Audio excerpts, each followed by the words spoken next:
I'm Miriam Cates. Thank you for watching GB News Originals. Now, I'm delighted today to be joined by Mr. Balazs Orban, who is the political director for the Hungarian Prime Minister, Mr. Viktor Orban. They're not related.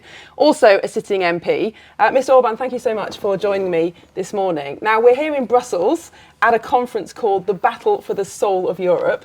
And the premise really is that European culture is under threat. The big concern that everybody's talking about is immigration. It's a big concern in Britain.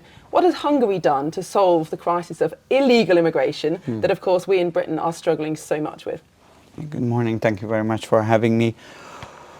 Well, it's the greatest civilizational challenge right now. Well, I can remember 2015, we didn't know too much about it. Just from one day to another, hundreds and hundreds of thousands of people started to march across our country. And we realized this is something not normal, so we have to do something. And we realized that these mass migration flows are not opportunities, but like serious challenges and actually dangers. It's completely the other way around how it was framed by the liberal elite. And if we look around, we see that the neighborhood of Europe is extremely fragile. There is population boom. Millions and millions of people are desperately willing to enter the European continent, and Europe cannot handle this. So very quickly we realized that something has to be done. And then the Prime Minister decided to build a border fence and change the entire system, the legal system, and the border protection system at all. And we stopped in a couple months' time the influx of the people. So you have physical fences on your eastern borders that stop people essentially entering the country illegally? Yes, and also we have a legal system which is protecting the borders as well, and it's equally important, the legal framework, because according to the liberal framework, which is followed by the international organizations, followed by the European Union, it's also pretty much the same in every single Western European country. Actually, you get rewarded if you can make it to enter the country illegally, because the entire system is about that. First you have to move on, of course, risk your life, give money to the smugglers, but finally get into the country, and then if you are in the country, then you can apply for an asylum, you can knock in the door, but you have to be in the country. So actually the entire legal system is rewarding those who are trying to break in. Exactly. So, and this system had to be changed. And in Hungary, we are saying that you have to wait outside. You are not allowed to enter illegally. If you do so, we are in a very polite way, but also in a forceful way, we escort you out. You can apply from outside, but you don't have any right until you get the permission to enter. If you don't get the permission, then you are an illegal and you have no right to spend one single day on the territory of Hungary. Now, this has drastically reduced the number of illegal immigrants and asylum seekers in Hungary. But what I suppose the Liberals would say, what the left would say is, these are people who are fleeing persecution, they're fleeing wars, they have nowhere else to go. The rest of Europe is taking these asylum seekers. Why isn't Hungary playing its part? Well, first of all, if we talk about justice, if we again look around in those areas, Middle East, Central Asia, Sub-Saharan Africa, there are like tens and tens of millions of people who are suffering more than those people who are trying to enter to Europe. And if there is a moral responsibility, I think there is, but the moral responsibility should go to support those people who are at home or in a neighboring country and looking for shelters. And I think the Western system is not effective enough. The international humanitarian system. It's a big NGO, it's liberal, everybody is pushing the same ideology forward, but they don't do too much about with the people who are there. So this is about justice. And the second is like we realize that these immigration communities completely changed the landscape in Western Europe. So it's like it's about who you are, whether you want to remain Hungarian, whether the national community has the right to defend itself and maintain its very special and unique cultural identity. So morally, for the Hungarian politicians, the top of the priority list should always be how to serve the Hungarian community. If we have some other tools, we can help those people who are in need. Hungary launched a big humanitarian operation in which we help directly, mainly for the Christian communities, because nothing else, nobody else is doing that, mainly for the Christian communities, directly to those local communities. But we don't want to cancel ourselves. It makes no sense, the liberal perspective. But it's fair to say the EU are not particularly happy with your approach. I think the Hungarian government's being fined €1 million a day for its asylum policy. How has that gone down with the Hungarian people? Well, as you can imagine, they are quite frustrated. When I'm complaining about this in other countries, everybody says that it's the best offer you can get. Take it, because if you allow them to come in, that would cost you much more. And I think this is partly true. It's so sad that the European Union is actually not just not supporting those countries who are protecting the borders of the European Union, but actively working against those countries and introducing sanctions. It's a sad story, but all in all, like from a long-term civilizational perspective, the Hungarian people say, if this is the reality, then we're prepared to pay. Prepared to pay, because they don't want to get into that trap.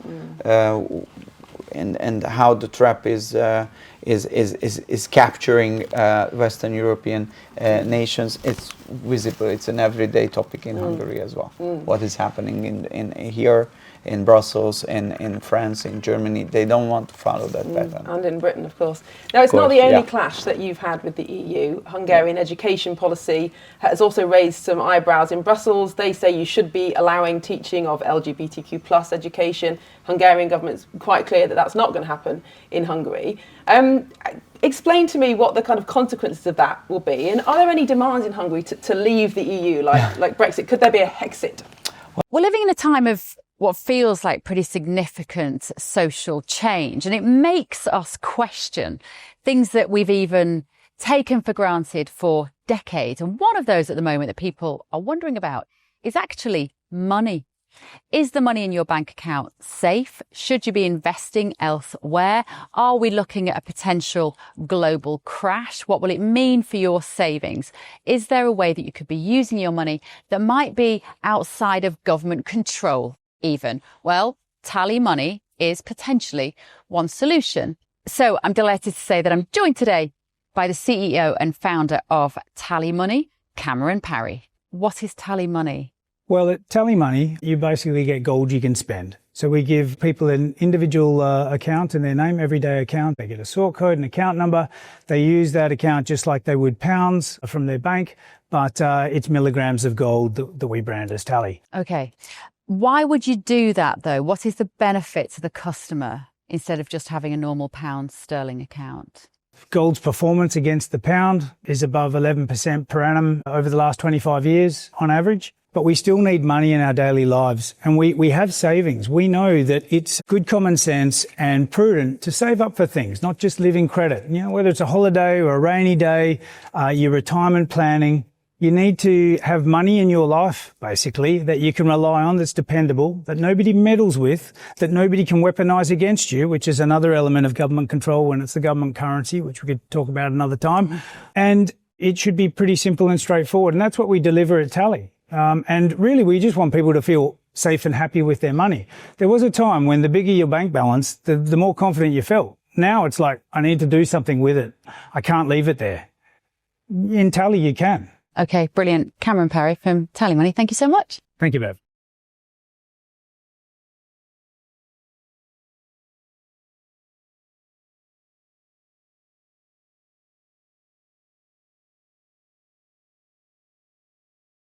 Well, we organized a referendum. So our idea always, that was the same with the migration issue and the same with the gender issue. So when we realized that one big topic is coming from Western Europe, all these topics actually are coming from either from the United States or some other places. But you know, that topic, that campaign, that movement which wants to open up the schools for gender ideology are coming, and then we immediately turn to the people, and we organize national referendums or national consultations when we ask people whether you want it or not. So we don't let things just happen. Like, you know, people in the UK were never asked about migration, and they have to live with it. It's an everyday reality for them. It's a very anti-democratic thing, because no one asked them. So in Hungary, we asked the people about migration when it happened immediately, and then we asked the people about the gender ideology, and the overwhelming majority of the Hungarian people, even those who disagree with Prime Minister Orban, they voted against gender ideology. So we have now a democratic background for that policy. We understand the minority rights and so on and so on. Of course, freedom of expression and sexual expression can be an important right, but it's about child protection. And child protection should be the priority. This was the decision made by the Hungarian people. And the European Union turned out to be an ideological project.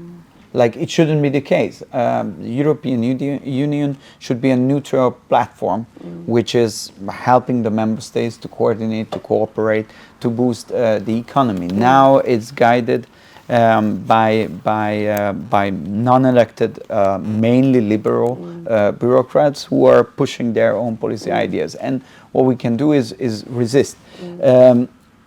We need the European Union. The European Union has a lot of achievements.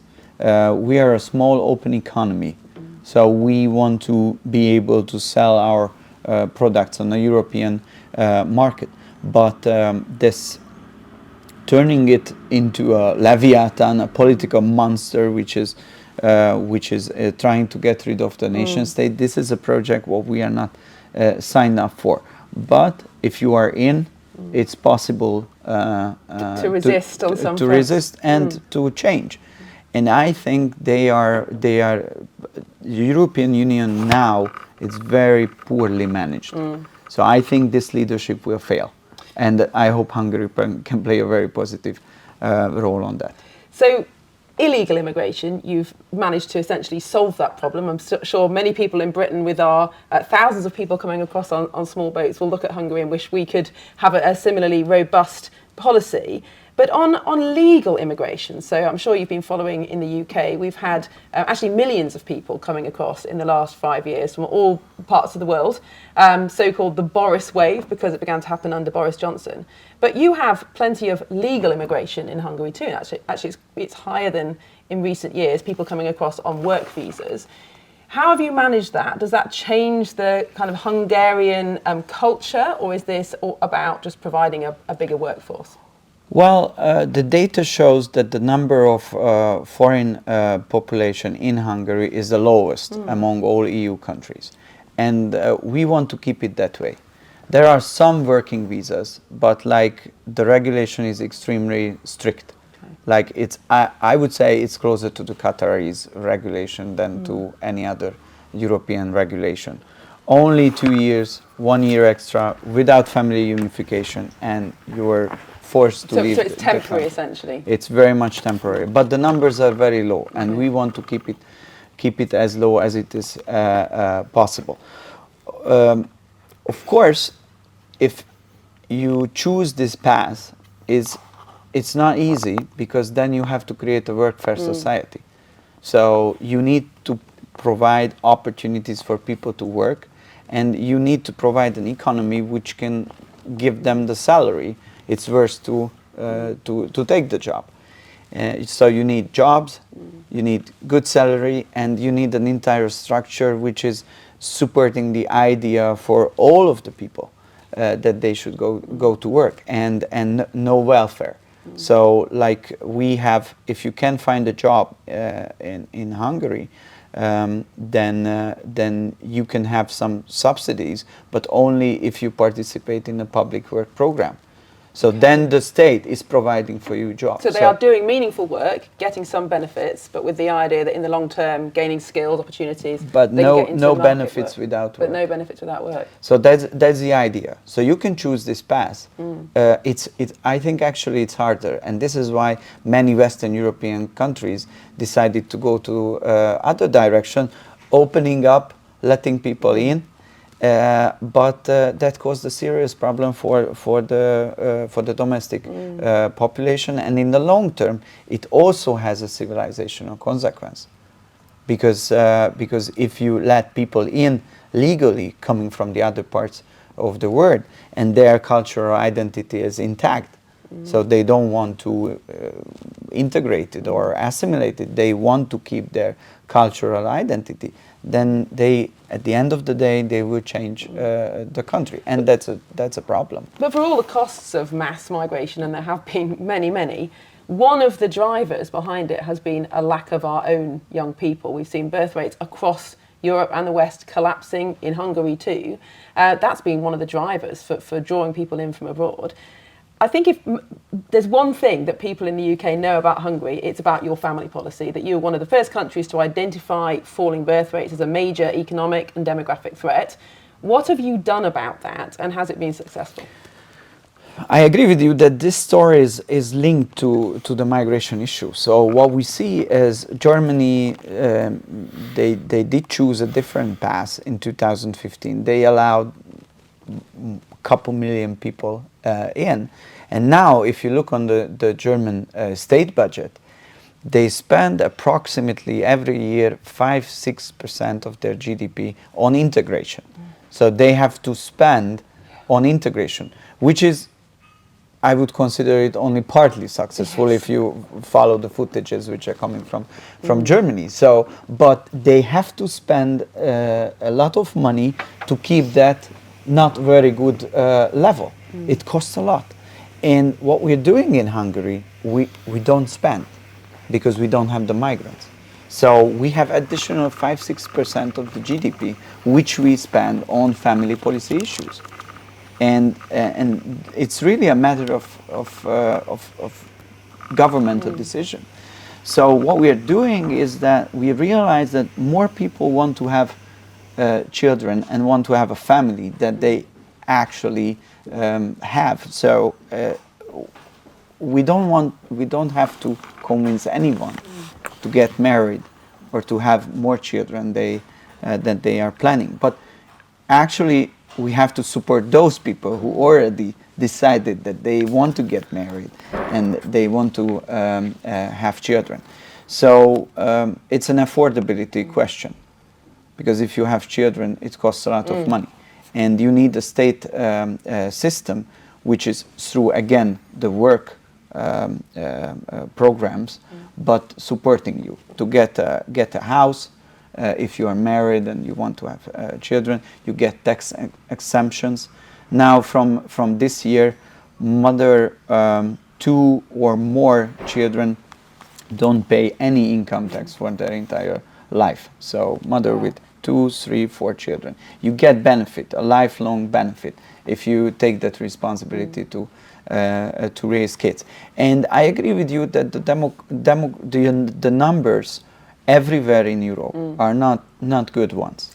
But what we had is we managed the rise of the fertility rate, we managed the rise of the marriages, we managed the decline of the divorces, we managed the decline of the abortions without changing the regulations. So there are huge successes.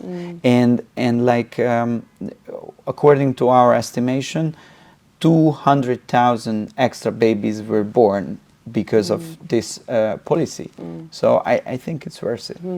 So there was an initial uptick in total fertility rate, but Yeah. there has been a slight decline. And some people are blaming that on the Ukraine crisis, which of course is very familiar to people across Europe, but is particularly significant for Hungary. I mean, this war is right in your neighbourhood. How has the war in Ukraine affected ordinary people's lives in Hungary? So it's a terrible war. It's a neighboring country, and there is an ethnic Hungarian minority which is living on the western part of Ukraine, Transcarpathia, and so every Hungarian has a personal experience on that war through that community, and it's terrible. Like, it's going on for like 4 years. Yeah. Hundreds and hundreds of thousands of people died on both sides. The country was destroyed. Country actually collapsed financially without Western aid. It's not possible to manage the state. So there is escalation ladder. So always, like, the risk of potential direct conflict between NATO and Russia is still there. We don't want to have. We had two world wars on our continent. We lost 2/3 of our territory, a huge amount of our population. So we don't want to be repeated. We don't want a third world war in our continent. So the Hungary, from the very first moment, is advocating for a peaceful solution, which requires diplomacy. And I think so far it turned out that our position wasn't a mistake, because there is a war, and there was no solution, and there is no solution on the battlefield. But at the beginning of the war in Ukraine, I think it was one of the few things that has united the West so successfully, if you want to call it that, in recent years. This kind of completely black and white view of the conflict in the UK, especially, Ukraine are the victim, Russia are the aggressors. The role of Europe and the West must be to do everything we can to help Ukraine win. And certainly at that point, Viktor Orban was characterised as being pro-Putin, and that some in the EU called him the Kremlin's Trojan horse. How did that characterisation go down in Hungary? Well, it's like a usual liberal accusation. The best one, I think, when the American president is called as a Russian spy and things like that, members of the administration. So it's ridiculous. The Hungarian position is very clear. It's not pro-Russian, not pro-Ukrainian. It's pro-Hungarian. So and therefore, we were warning our Western allies and partners that we understand the moral context of the story, and there is a moral context of the story. Russia attacked Ukraine, but let's think a little bit further. Let's think a little bit more strategical. So if we create a system, have a strategy in which we financially support Ukraine, which turns the conflict as a proxy war between the West and Russia, how long will it take? What will be the end game?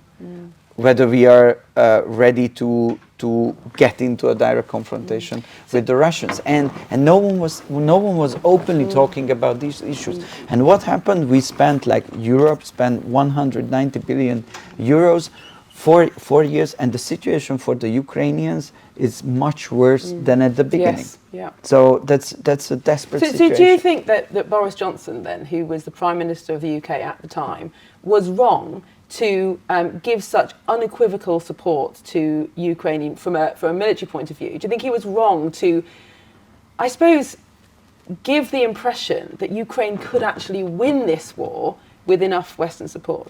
It was very, very, very wrong. So, look around today. The deal the Ukrainians could get today is much worse than they would get in 22. And the deal they will get next month or next year will be much worse than Do you they think could Putin get. would have negotiated back then? Do you think he would have accepted a piece of land, let's say, smaller than he's occupied? Well, that's what we call diplomacy. And if you follow the Americans, America is the most powerful country on earth. So even for them, it's a very complex diplomatic move. We don't know whether they will be successful or not.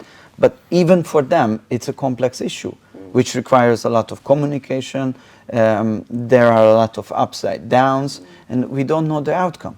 But I'm very happy to see that President Trump is trying, and why other politicians failed, because they didn't try. They said that this should be done without communication. We will destroy Russia. And what happened? They couldn't destroy Russia. They used the Ukrainians. Many people died. It cost a lot of money. There is inflation, skyrocketing energy prices, suffering middle class in Europe. And now they're still talking about the continuation of this failed strategy. How much do you think that this... We introduced 19 sanctions packages. If it didn't work like 19 times... like, why would it work the 20th? How much do you think the idealism, I suppose, of Western Europe around Ukraine is to do with a very different experience post-1945? So I'm always struck when I go to Central or Eastern Europe how different your experience has been. In Britain, we've never been occupied. Even though the First and Second World War were terrible tragedies, they didn't affect us in Britain on our doorstep. But you come to somewhere like Hungary, the borders of Hungary have changed many times just within living memory. You were occupied by the communists for all that time. How do you think that changes the Hungarian perspective of Ukraine, but also of the EU and other geopolitical issues compared to on our island where we feel relatively safe? Well, I don't know whether I could have a general explanation. We are a landlocked country, but with our unique language culture, we are also an island actually, in the middle of Europe. But like what I see now is there is a new world order now. There is no one dominant player. There are different kind of players with different civilizational backgrounds, with different political system, but almost the same power. And we have to find a balance between them, which means that the new world order cannot be led by an ideology, because there is no agreement on the ideology. And if the West is pushing an ideology on the others, they will resist, and we will get into a constant confrontation with powers outside the Western world, which is not good. So the only mindset which could drive the new world order and create a stable situation is if you follow your national interest. And you always have to be realistic and pragmatic. We Hungarians are hyper-realistic and hyper-pragmatic because we learned from our history. Learned the hard way. Yeah, this is the only way. But I think many more Western European countries will realize that they have to change a little bit the mindset and focusing on what is good for my own country and how to deal with those other countries who are also focusing on what is good for their country and how to create win-win situation. The other path is constant confrontation.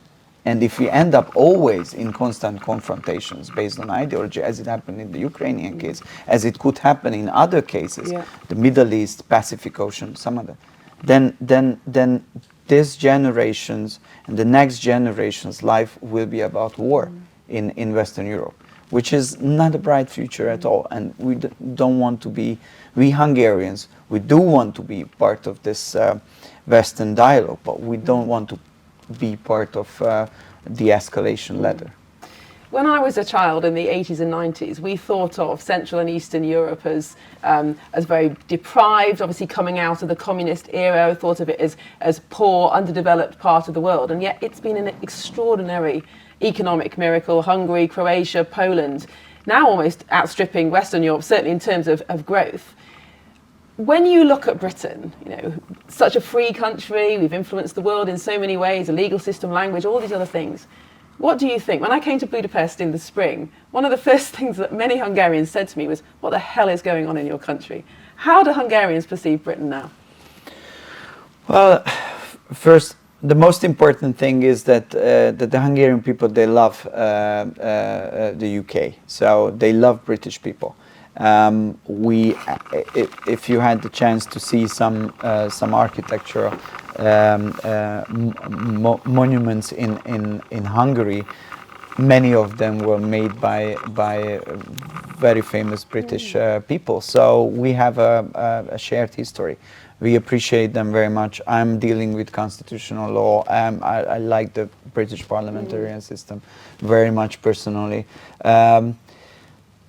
But now in Hungary, politically, among the conservative circles, UK is considered as a bad example of conservative leadership.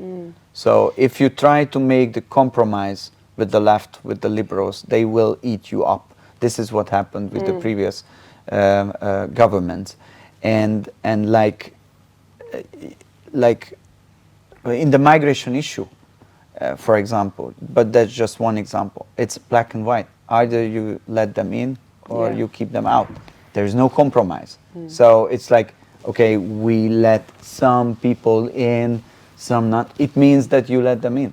So it's like the conservatives have to learn all over the western part of the world, and this is what actually they learned, I think, in the United States of America as well, that the situation is now very polarized. We are fighting for the soul of our civilization, so we have to be very strict on our values. And if a conservative government is focusing on how to please the liberals, the media, the NGOs, the international audience, they will fail, and they failed miserably. Elections coming up in Hungary next year. Fidesz, Mr. Orban, has been in power since 2010. That's a long time. Can he win another term in office? Yeah, we hope so, that he can. So actually for us Hungarians, every election is actually an ultimate battle for our freedom. That was the case since 2010. During the first term, when we changed the taxation system in Hungary, the big international, multinational companies were behind our opposition. Then there was the second term when we had the migration crisis. And then George Soros and his NGOs and networks were behind the opposition. And then in the last term, it was the American left who was openly and actively, financially also supporting the opposition. And that's the case right now as well. The only difference is now this time the Americans are not interfering. USAID was shut down by Trump, but Brussels took over, and now there is a Brussels candidate whose program is about that we shouldn't be different, we shouldn't have another voice. We should sign up for Brussels policies, and then we get better off. That's the Brussels guy, the opposition, and we, the National Conservatives, with the Prime Minister on the other side. And we do believe that if we choose the Hungarian way, then it will provide us freedom and prosperity. And I think that message resonates very well to the Hungarian people. Well, Mr. Balazs Orban, thank you so much. I'm sure our viewers will be following the Hungarian elections next year very closely, and fantastic to speak with you. Thank you.